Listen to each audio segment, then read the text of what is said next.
Hello, everyone, and thank you so much for joining this podcast. My name is Dr. Irvin Scott, and I'd like to welcome you to Office Hours with Doc. Over the past 30 years, I, like many before me and many after, have devoted my life to America's children and its communities by working within the education ecosystem. In other words, I'm an educator. I've been a teacher. I've been a principal. I've been a district leader. I've been a nonprofit director. I've been a foundation executive. But so many before me have done those jobs, and so many people are doing those jobs, and so many people will do those jobs in the future. However, what we want to do in this podcast is look at individuals and listen to those individuals who are doing those jobs right now in order to do three things. One, we want to hear their stories, understand how they got to where they are, and what they're doing while they're there on behalf of America's children. And let's go beyond America, the world's children, because we have international perspectives that we'll be sharing. So that's the first thing. Number two, we want to better understand how these educators work within the ecosystem, not only as individual actors, because sometimes you have to do that, but more importantly, as team members to have impact. And then number three, speaking of impact, our goal is to hear how we might all work to accelerate our collective effort and impact going forward. These are the voices from the ecosystem that we'll hear in this podcast.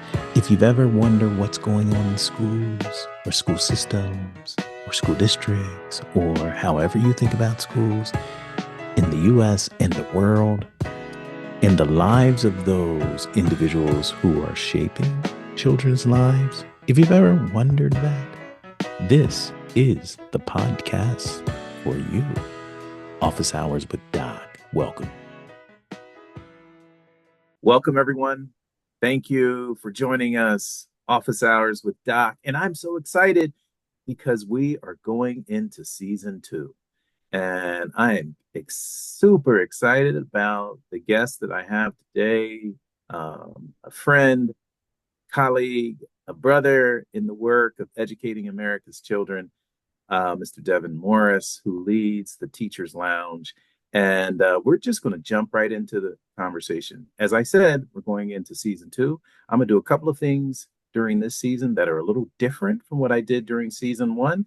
And Devin is going to be the first person who's allowing us to move that into that direction. So super excited to have you.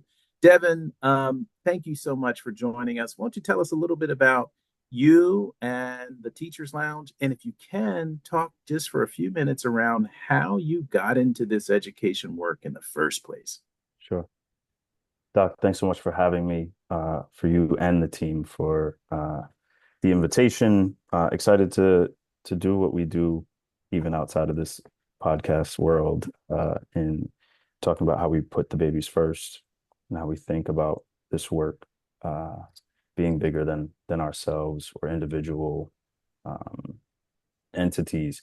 So Devin Morris, co-founder and executive director of the Teachers Lounge. We are a Boston-based nonprofit that does work to recruit, revitalize, and retain educators of color across the Commonwealth of Massachusetts. My journey is an interesting one. I was a career changer. So I was doing shoe design, product development, and footwear for a number of years. My journey is I came from Brooklyn to Boston for undergrad. I ran back to Brooklyn. I came back for grad school. I ran back to Brooklyn. I met my incredible, incredible wife, and then I've been here ever since. And I have family ties here, but the shift into education happened while I was in grad school. I was getting my MBA, was doing social entrepreneurship, was taking courses that were ed-based, working with ed-based nonprofits. And the thing I like to say is, if you let my mama tell it, I was always supposed to do education. Everything that I did outside of footwear was working with students. I was tutoring, I was mentoring, I was coaching. And I loved to say what I did. I didn't love what I was doing. Mm. But all of the joy that I got in working with students outside of my 9 to 5 is what inevitably pushed me to um, the transition into education. And so when I graduated with my MBA, I moved back to New York and was working with a school in the Upper West Side, was running their after school program. I was shadowing their math teacher and eventually took a full-time gig teaching math to those students back in 2010.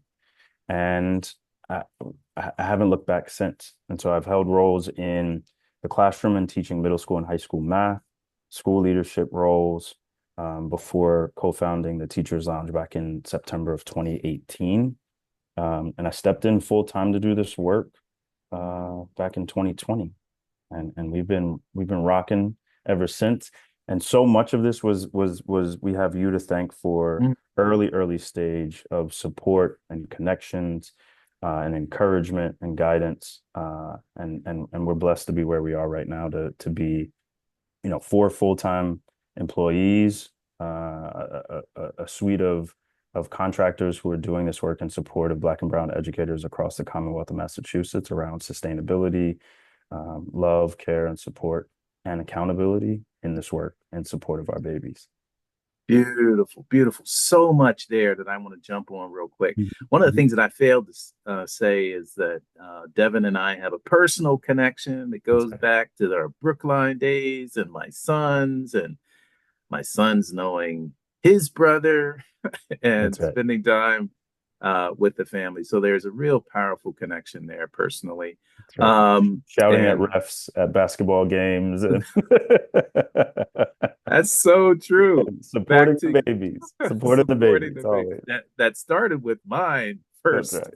That's And right. I know you're growing in that space as a father. We'll talk about that before we That's wrap right. up also, because that's a joy to watch. Real quick, you mentioned shoe design, That's right. which I want you just just say a little more about. You also mentioned something that I loved. I think it's the first time I've heard it. You said, "Love to say what I did, Oh my but, goodness. but didn't necessarily enjoy what I was doing." I want you to say Sure. a little more about that. And then during this talk, we're going to talk a little bit about entrepreneurship because we have a lot of listeners out there who are educators and they're trying to start their own thing. So I want you to talk a little bit about that. But let's start with people probably wondering shoe design. Can you say a little more? Because Yeah. I actually remember Yeah. meeting you around the time you were designing That's right. shoes. What was that all about? Uh, so everything I was doing at undergrad, internships, um, parents were both, or my dad and my stepmom were both in footwear. So it was like it was a family business at the time. I was super geeked out and knowledgeable on this on the topic. I love to draw. I was getting paid to travel and shop, right? So Mm, all the things that were exciting to a recent college graduate. Um, but again, all of the work I was doing outside of my job was rooted in serving students and families.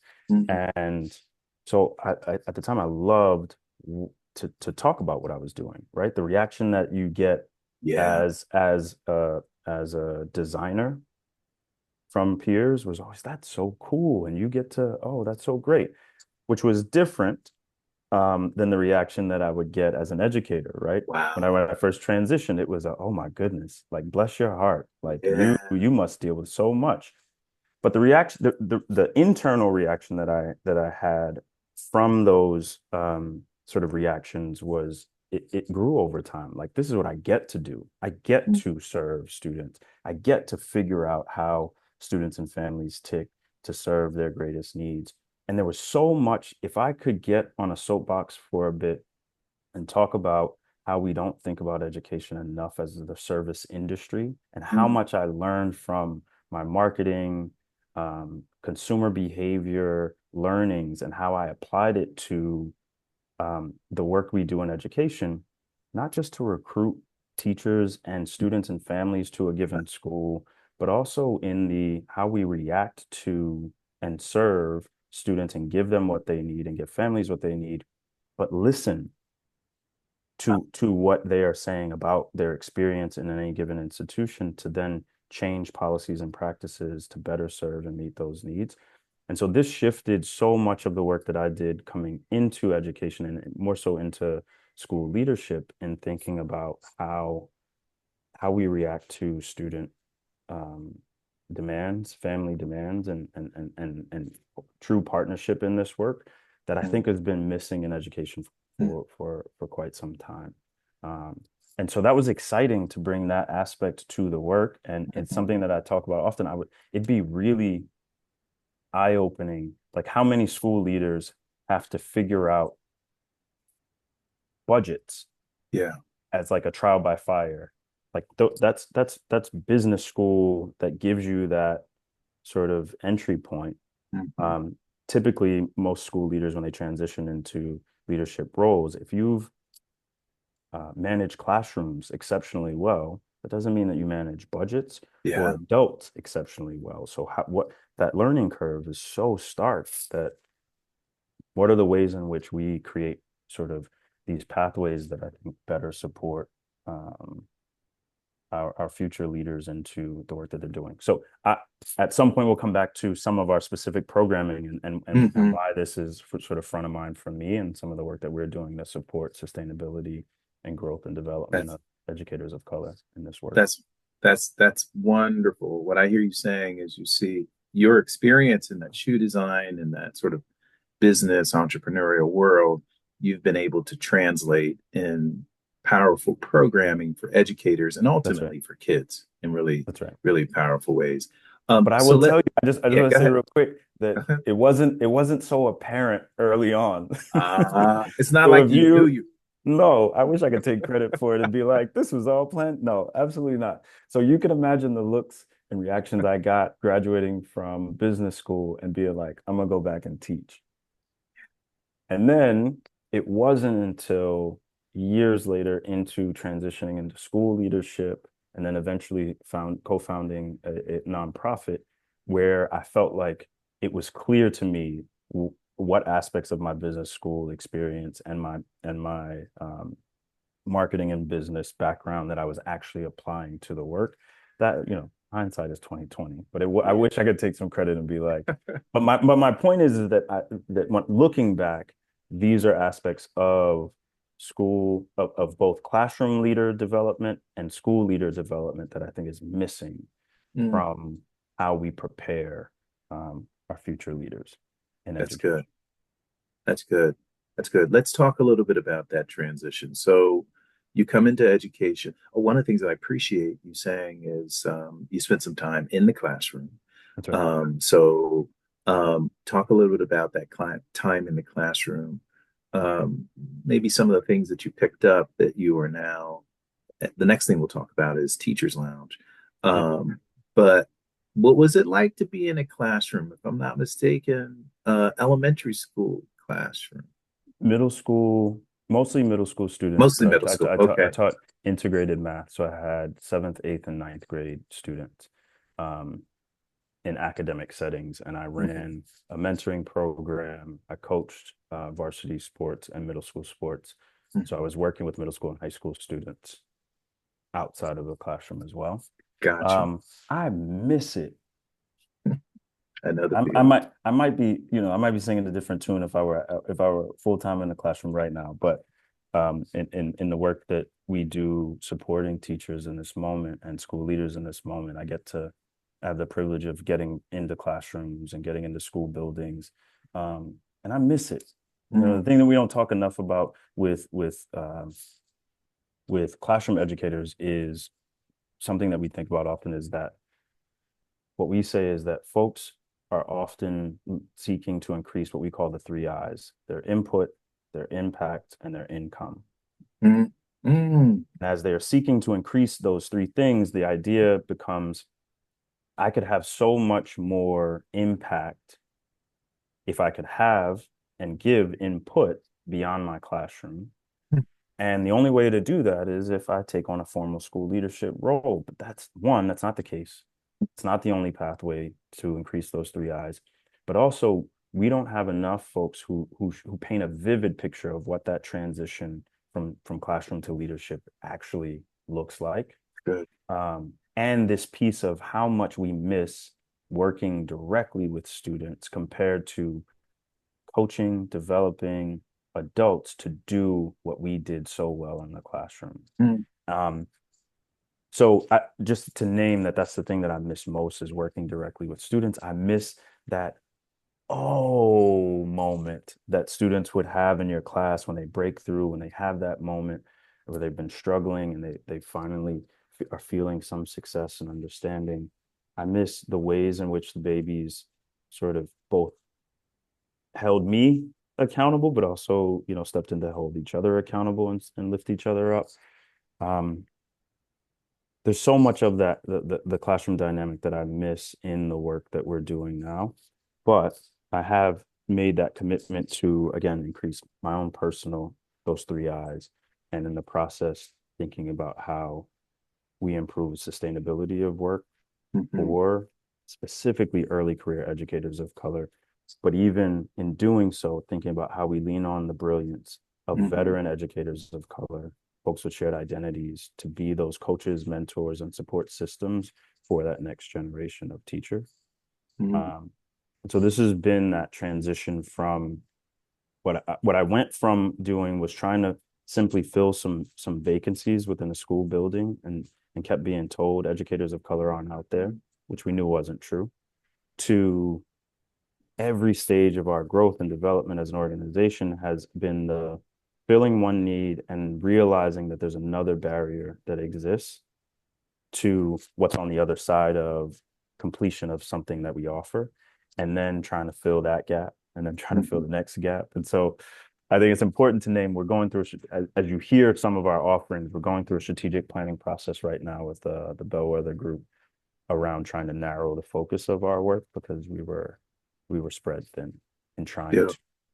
trying to fill all the needs of our core base, which started with your son and daughter-in-law included, which started with the base of a list of 100 educators of color, personal connections, 1 degree of separation, and has now grown to just under 3,000 educators of color and friends across the Commonwealth. So, Good gracious. All right, we gotta get that origin story, but I don't want to miss yeah, input, impact, income. yeah, Input, impact, income. Really powerful point around how educators oftentimes think about their growth in the education ecosystem. mhm. Input, impact, income. That's another first that I've heard. You are an excellent person for us to begin in season two. I I was think I'm feeling a going little bit of pressure. I'm not gonna lie. When you kick off a season, there's a lot of pressure. So I you're appreciate kicking you. off the season phenomenally. All right, give us the origin story of Yeah. Teachers Lounge. Where did this passion ignition Yeah. happen? Where did it come from? Jabari Petty and I, uh, two New York City transplants, um, school administrators at the time, were looking to grow our personal and professional networks in a city like Boston and kept being told educators of color just aren't out there. And we knew this wasn't true. We used to bump into folks in out of state because folks were seeking respite and seeking community at conferences and communities outside of Boston. Um, and we were also simply trying to fill vacancies within our respective schools and recruiting a diverse workforce. And at one point, we just decided it wasn't out there, and we were just going to create it. And so it started with September of 2018. We sent an email blast out to 100 educators of color personal connections. We would have been happy if 30 people showed up to that first event in that fateful September afternoon. It was a Saturday. And we had 120 show up to that first event. Hmm. We knew we had something, and we started to do monthly activations over the course of that next academic calendar. We averaged 70 attendees in year one. We averaged 150 attendees in year two per event pre-COVID. We shifted to virtual programming, and then we averaged about 60 attendees and virtual programming through the height of COVID before coming back. And now we offer virtual programming and hybrid. So we have in-person and virtual programming to meet the needs. Because what we learned at the height of COVID, we had folks from Providence, we had folks from Mm. Western Mass, we had folks from New York City, Atlanta, who would tap into our virtual programming. One of the things that we learned, however, was that in year one, we had folks who would say to us, as dope and necessary of a respite that you've created in this social and professional networking environment on a Saturday afternoon to fill my cup, I still have to go back to a toxic work environment on Monday. And so at best, we were putting a Band-Aid over a bullet wound with regard to this programming that we had created, an escape that we had created. So in year two, we started working with schools and district leaders and the State Department of Ed around their equity-centered hiring and retention practices. Through the lived experiences of educators of color who have already chosen their school, already chosen their district, and already chosen the profession that we have every reason to run kicking and screaming from, to be at the table to change policies and practices for the sake of their sustainability and for the sake of our babies. That's us through the first couple of years of Teachers Lounge. We've since, and you tell me when to shut up, but we've since sort of implemented now. We have a job portal that's free of charge for educators of color. It's a fee for service for schools, school leaders, HR folks, hiring managers, et cetera. And then 2 years ago, we launched what's called the Clock Fellowship, which is specifically for early career educators of color. We currently don't have what we call the OGs, right? The veteran educators of color. There are not enough of us in school buildings to be I able would to. be in that. I would be in that You are absolutely beloved community member within that OG category, and you've earned those stripes. Thank you, thank you, thank you. But we don't have you in our school buildings, not enough. And so what we were experiencing in our research was that national research says that educators of color are leaving the profession at a rate 24% greater than our white counterparts. What we found in our research is that educators of color were leaving at higher clips before year four, what we call the year four fall off. And so your typical, and this is not a knock against teacher prep programs, but your typical teacher prep program provides coaching and mentorship through those first 2 years of service, and then that falls off. If we don't have a diverse workforce within the school building, chances are that the coaches and mentors that you have don't have shared identities and therefore are not speaking to your needs fully. And so what we said is that we will recruit from a cadre of consultants, retirees, folks with flexible work schedules to be the coaches and mentors from outside of your Interesting. building and push into your school. So once a month, you're getting coaching from a veteran educator of color, plus the debrief. That coach is also working with your school leader or direct report to say, here's what we're seeing, here's what we're going to work on, what else would be helpful for you. Once a month, they're meeting with a mentor. This is separate from their coach. And we've identified this as how do you deal with all of the things outside of your curriculum, instruction, behavior management, et cetera. This is more of like career exploration. How do you navigate troubled waters with colleagues, with supervisors? All the data shows that as much as we could complain about salary and compensation, that's not why we leave. We don't leave because of the babies. We leave because of leadership or toxic work environments with colleagues.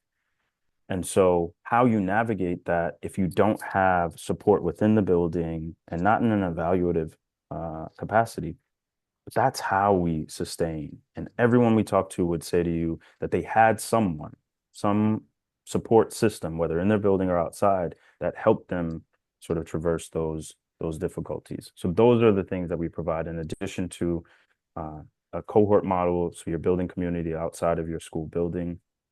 You tap into the broader network of that 3,000, just under 3,000 community that we have as part of our collective. And these are the things that we believe will help early career folks transition into those veteran and OGs in the game that I think Wow. builds out sort of the ecosystem even better. Beautiful. I have so many questions, but let me see. Let me get to the one around the idea itself. If Hmm. I'm not mistaken, you weren't seeing something that you and That's right. Jabari wanted, and so you said, "Let's create it ourselves." Yep. You created it.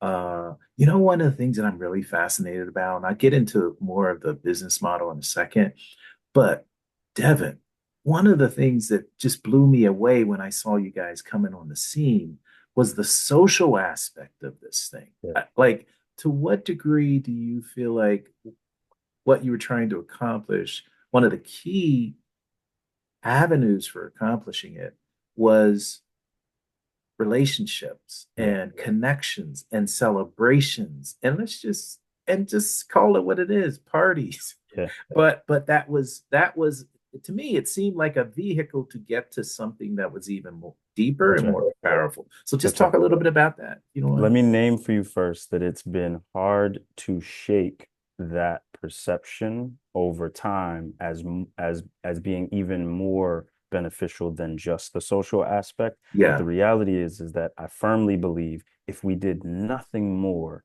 than convene educators of color from across the Commonwealth to get outside of their school buildings and build community, that would be of significant value in and In and of of itself. itself. Interesting. You stand firm on I that stand particular. firmly on that because um, what folks don't like to hear, school and district leaders don't like to hear, I don't care if educators of color stay in your school or even in your district. I Mhm. care that we stay in the profession and in the state. Mm, I may leave. White educators leave also for other opportunities. I may leave because there's an opportunity for growth that doesn't exist at my school building. mm. And if I go pursue it and you support me in the process, I'm going to hold the door open on my way Mm. out and say, come here. I'm fed. I'm well cared for. I'm developed. There was just an opportunity that didn't exist here that I found elsewhere, but you Yeah. should come here. But if that's not my experience on my way out, I'm going to say, don't come here. Yeah. You won't be supported. You won't develop the way you want to. So that happens, that in the community building to know what is out there, what exists beyond Yeah. the building, to have context. And that's the piece that doesn't quite yet exist in education. Folks are not encouraged to explore opportunities during the school year. It's this idea that, in every other profession, you're encouraged, look, test the waters, test your Mm. value. But in education, it's taboo. Like the idea that my employer might see me at a job fair Yeah. That's good. in That's a good point. October is frowned upon. I want you to go. I want you to explore other opportunities. You may find that actually the grass is not greener. I want to stay where I am, Mm.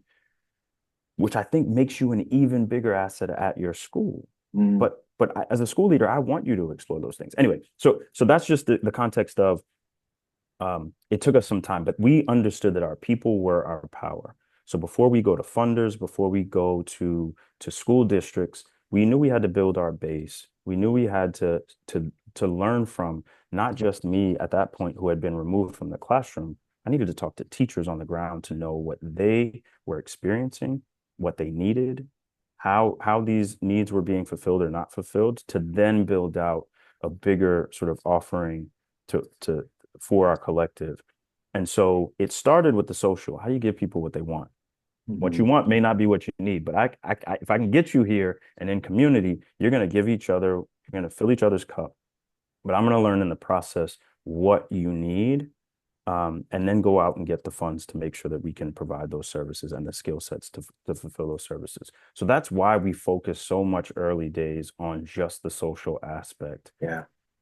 And we fought hard in the early stages. Recruiters, et cetera, were like, "Can we come in? Can we table?" And we were like, "No, this is we'll tell them about you. We'll tell them that Mhm. you exist and that you're interested. But right now, we just want to build the trust and community Mhm. first." And that was top priority in those early days. Yeah, no, that's powerful. And obviously it contributed dramatically to that growth. I love also how you protected it at the same time, right? You didn't Sure. allow others to use it for No. purposes that We may have supported your eventual goal of getting that's right. people in positions, but you protected it. Go ahead. We had school and district leaders who signed up for our newsletter, and they'd be like, "Can we tell our educators of color about your upcoming event?" And in the first year to 2 years, we respectfully declined and said no. Because what we know is that when mom and dad tell you that something's cool, it's not cool. No. So we needed, in those first 2 years, we wanted to make sure that word of mouth was our strongest form of marketing early stage.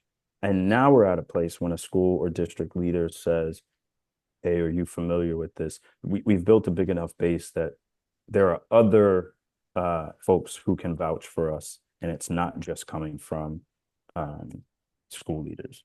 Yeah, that's good. A couple of other salient points. You don't have to necessarily talk more about these, but I will mention them. One was the impact of COVID.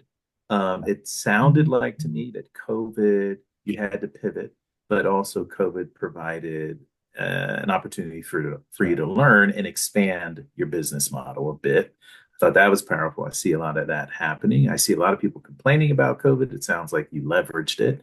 And then you talked about coaching and mentoring from more experienced educators in a powerful way, and working with leaders, right? So when I first learned about you, began working with you a little bit, you were pretty much focused on teachers.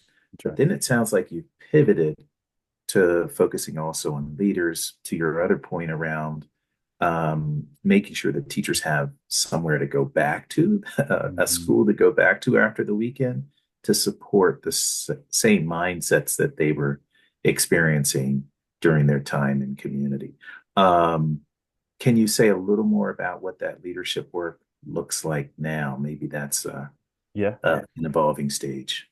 It's evolving just in that the uh, sort of contracts that we enter into with school and district leaders, there's a needs assessment that we do early stage. We may enter into a relationship with a school leader who's ready for the work, but their school community is not ready. You may be a situation where the school leader's ready, but the admin just under them are not ready. Mm-hmm. But we do an assessment to just understand sort of where you are, what your goals are, et cetera. So equity audit, provide some affinity programming for educators of color that goes beyond the potluck and the cultural celebrations, Yeah, but deeper understanding of how you build community, but you also bridge access to power that should have been there to begin with. Um, so that's the work that we're doing with leaders in one capacity. The other, and sorry, we tie all of this to sustainability, well-being, but also to recruitment and retention mm-hmm. goals for the school or the district.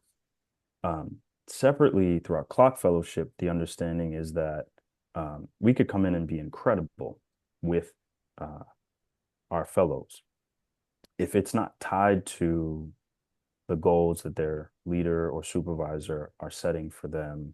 We Mm, actually may be unintentionally adding work to their plate without the rewards of the recognition within the school building. beautiful. And so we want to make sure that school leaders understand that our goals are your goals. This Yeah. is about sustainability, growth, development for the teacher, but also like understanding that we're trying to meet your needs as a school leader in the process. Um, and again, the hope is that their goal, and they understood this when they gave the permission for the teacher to take part in the fellowship, is that you're also getting back an alumni 2 years later who's gonna. The goal is to work ourselves out of a job. The Mhm. goal is not for us to do work in perpetuity with any given district. But if this clock fellowship does what we intend for it to do, when we graduate alumni, they come back to your school and now serve as the coach and mentor internally for your next cadre of early career educators of color. Beautiful. So that doesn't happen unless we have that partnership. and relationship with the school leader in order to see that goal all the way through. Yeah, that's powerful. It sounds like you have now I'm going to drill down just a tad into sort of business modeling for a service that you provide. Hmm. It sounds like you've created a service that schools or school districts could potentially bring on Hmm. that help them fulfill the mission that they have That's right. that's important to them, particularly around recruiting and retaining leaders of educators of color. That's And right. so your point around making sure that you're helping to achieve their goals is just a really, really salient point. Yeah. I think I talk about the pre-K-12 education ecosystem. I think you sound like you are, in some ways, you can correct me if I'm wrong, a technical assistance provider. So you provide assistance to school systems, particularly around human capital, specifically focused on recruiting and retaining and developing educators of color. Would you Yes. add Yep. anything to? Okay.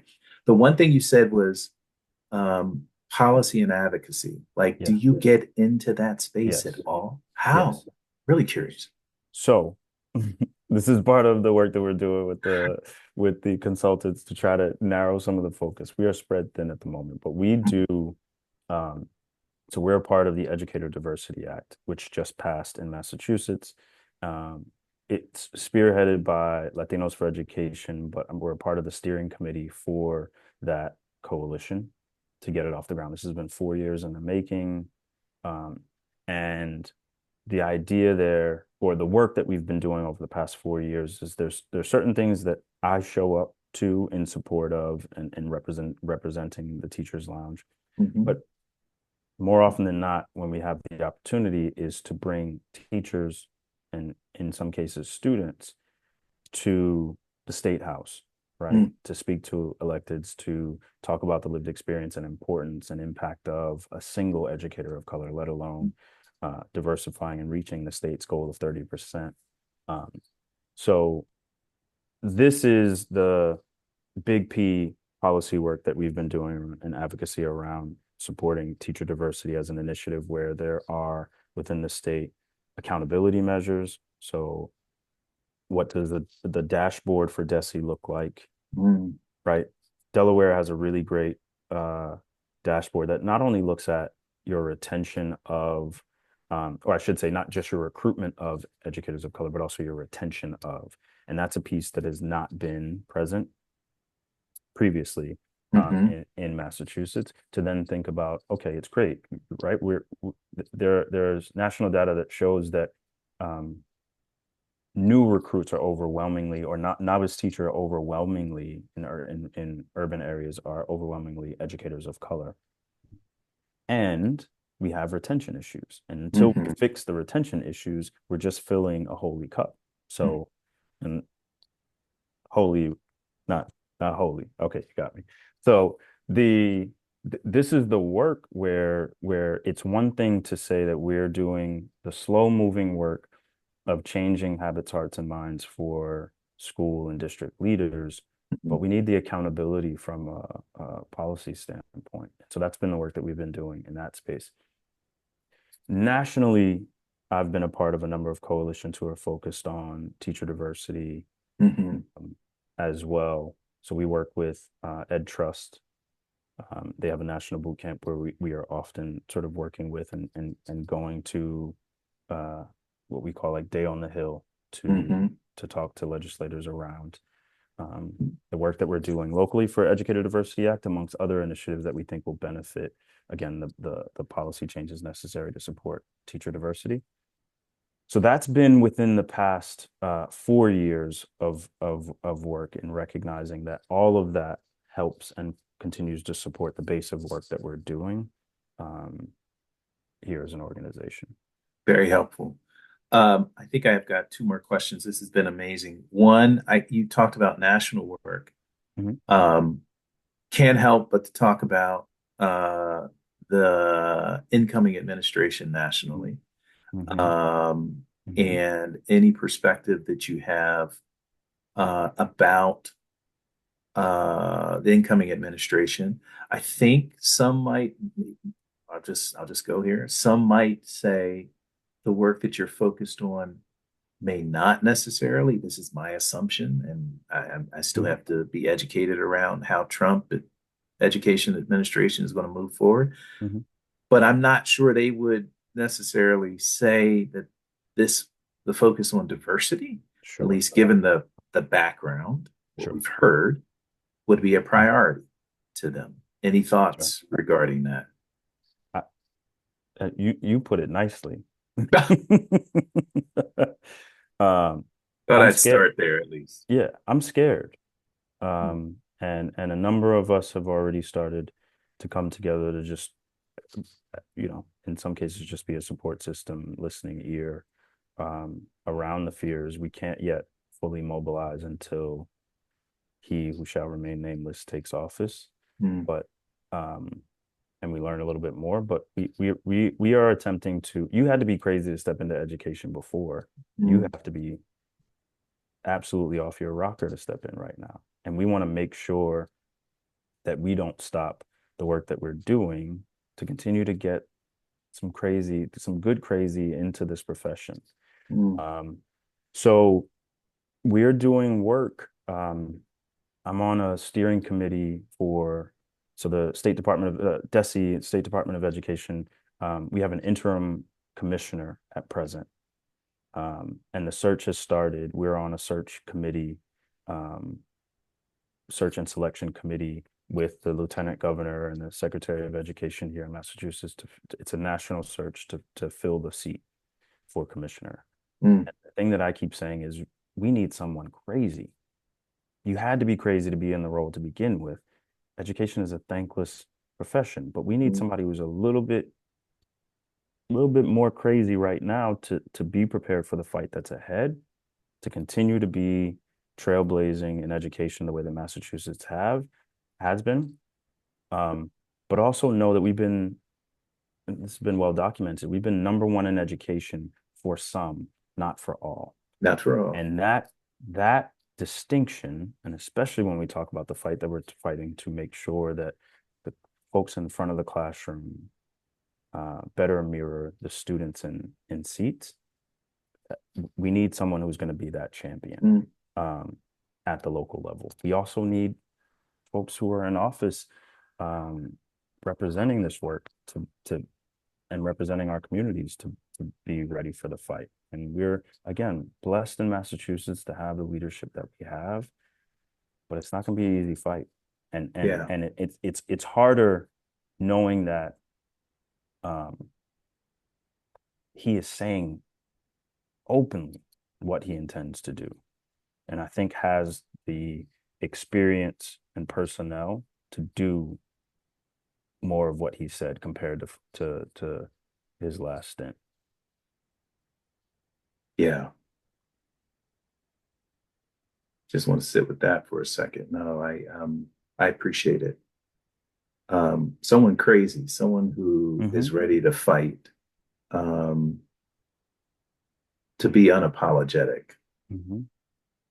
about advocating on behalf of all Massachusetts kids, all America's children is Right. what we need. Um, thank you for that. I really appreciate it. Spot on. I want to end with a couple of things. One, moving in a more positive direction. Is there a teacher who's had a significant impact on you in your K-12 experience that you want to shout out real quick and why? I'm gonna get in trouble for this because he's not a classroom teacher, but Steve Sorry. Johnson. Steve Johnson is the man that I, credit most. Black male educator.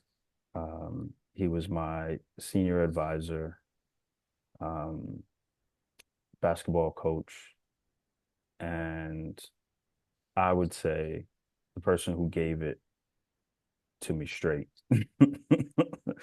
in a way that both held me accountable, um, and lifted me up and made me see my full potential in the ways that were familiar to me from my father, from my uncles, from folks outside of school buildings, that made it stick more.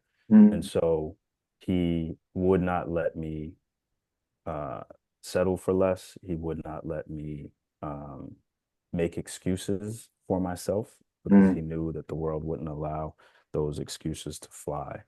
Um, and so Steve Johnson was the thing that I think most about his impact was this was a man who was again doing so much of his impact came from outside of academic spaces. mm, And I mhm, think often what I'm proud of who I am and what how different my trajectory would have been if I had Steve Johnson as my math teacher, as my humanities teacher, etc. mm, And that same warm demand that he gave in non-academic settings. Imagine if I had had those pushes in my academic courses. I think I'd be a different human being and better for it. mm. Thank you, Steve Johnson. Thank you, Steve Johnson, Mm-hmm. for the work that you've done on this young man Mm-hmm. who's doing amazing work on behalf of kids all over and teachers, Thank um, you. educators across the education ecosystem. Last question. One of the things I really appreciate is watching you, uh, not only as an education entrepreneur and leader, but as a dad, as Yeah. a family man. Yeah. Let's end there. Can you talk a little bit about how that contributes to the work These that you these children are a trip. My um y'all see the highlights. I'm like real parents know what I'm actually going through, but I just put a soundtrack to it on social media and everybody smiles. My I the thing I think about often, right? I've had the blessing of raising two beautiful children, but also educating hundreds of children do. before them, helping to support raising siblings who are 14, 15, and 16 years younger than me. I've been working with students for a very long time. Mm, Many parents don't discover the complexities and shortcomings of our public education system until they are a parent. mm, So I have the blessing of and the curse of like knowing too much in terms mm. of parenting and the partnerships that I form with school, my baby's teachers and administrators. But it is um, a blessing to raise them. My wife is an educator as well. So again, Mm, we know too much, but to put them in positions to be successful um, spiritually, emotionally, mm. physically, and in terms of their education. But it also like has deepened my commitment to the profession, right? It was one thing before, it was, these are all our babies. But this Yeah. is now when I'm fighting for a specific teacher, it's really easy to be like, my babies need you. This isn't Mm, just arbitrarily saying all the babies need you. My specific children need you in the profession. We need you happy. We need you healthy in the work. And so um, I was I was committed before they touched this earth, and I'm even more committed now to the work because of them. wonderful. Devin, this has been amazing. Thank you, my friend and brother. Thank you. I'm going to have you back. One of the things I want to have you back around is you said you guys are working on a strategic plan. I'd love to see how that Yeah, sort of settles. And then I think we want to do a deep dive around entrepreneurship. yeah. So I'm just planting the seed for that happening, hopefully during season 2. But just shout out to you. Keep up the great work. Thank you. And thank you so much for joining us. Thank you for having me. Always.